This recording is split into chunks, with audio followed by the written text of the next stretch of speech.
ನಾನೇ ಕೊಯ್ಸಿದ್ರೆ ಹ್ಮ್. ಇದು ಒಂದ್ರಲ್ಲೇನೆ ಹತ್ತತ್ರ 3 ಲಕ್ಷ 2.5 ಲಕ್ಷ ದುಡ್ಡು ಬರುತ್ತೆ. ಎಷ್ಟು ಮರ ಇದೆ ಇಲ್ಲಿ? 820 ಮರ, 220. 220 ಮರ, ಒಂದ್ ಮರಕ್ಕೆ 3 ಲಕ್ಷ, 1,50,000 ರೂಪಾಯಿ ಒಂದ್ ಮರಕ್ಕೆ. ನಿಮ್ಮ ಅನುಭವದ ಪ್ರಕಾರ ಅಡಿಕೆ ಏನಕ್ಕೆ ಬೆಳಿಬೇಕು ಏನು? ಏನಿಲ್ಲ ಸರ್, ಇದರಿಂದ ಕಮರ್ಷಿಯಲ್ ಕ್ರಾಪ್ ಹ್ಮ್. ಒಳ್ಳೆ ದುಡ್ಡು ಬರೋದು. ಹ್ಮ್. ಅಂದ್ರೆ ಇದೇನಾದ್ರು ನಾವು ಸ್ವತಃ ಮಾಡಿದ್ರೆ ಒಳ್ಳೆ ದುಡ್ಡು ಬರುತ್ತೆ.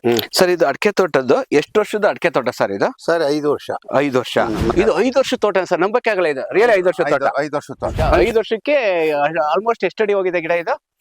ಆಲ್ಮೋಸ್ಟ್ ಒಂದು 20 ಅಡಿ ಹೋಗುತ್ತೆ. 20 ಅಡಿ. ಹ್ಮ್. ಯಾಕೆ ಒಬ್ಬೊಬ್ರದ್ದು 5 ವರ್ಷಕ್ಕೆ ಬರೀ ನಮ್ಮಷ್ಟು ಹತ್ರನೇ ಇರುತ್ತಲ್ಲ, ಇಲ್ಲ, ಏನು ಇಲ್ಲ. ವಿಶೇಷತೆ ಇದಕ್ಕೆ? ಓಕೆ, ಒಂದು ರಾಮೇಗೌಡರು ಒಂದು ಅದ್ಭುತವಾದ 73 ವರ್ಷ ಒಂದು ಲೈಫ್ ಟೈಮ್ ಅಲ್ಲಿ ಒಂದು ಆರಾಮಾಗಿ ಒಂದು ಅಡಿಕೆ ತೋಟ ಮಾಡ್ಕೊಂಡು, ಜೊತೆಗೆ ಬಾಳೆ ಮಾಡ್ಕೊಂಡು, ಬಾಡ್ರಿಗೆ ತೆಂಗು ಮಾಡ್ಕೊಂಡಿದ್ದಾರೆ. ನೋಡ್ಬೋದು, ಒಂದು ಸಮೃದ್ಧಿ ಆರ್ಗ್ಯಾನಿಕ್ ಈ ತೋಟಕ್ಕೆ 5 ವರ್ಷದ ತೋಟ. 3 ವರ್ಷದಿಂದಲೇ ಒಂದು ಕಮರ್ಷಿಯಲ್ ಕ್ರಾಪ್ ನೋಡ್ಬೋದು. ಒಂದು ಇಲ್ಲಿ 3/4 ಎಕರೆ ತೋಟದಲ್ಲಿ ಇದೀವಿ. 8 ಅಡಿ ಕುಡಿಸಿದ್ರೆ ಎಲ್ಲದರಲ್ಲೂ ಯಾವ ತರ ಹೊಂಬಳೆ ಬಂದಿದೆ ಏನು ಅದ್ರ ಬಗ್ಗೆ ನೋಡೋಣ. ಒಂದು ಅಕ್ಷಯ ಬಯೋಟೆಕ್, ಒಂದು ಸಮೃದ್ಧಿ ಆರ್ಗ್ಯಾನಿಕ್ ಫರ್ಟಿಲೈಸರ್ ಬಗ್ಗೆ ಒಂದು ಟ್ರಾವೆಲ್ ಮಾಡೋಣ ಬನ್ನಿ.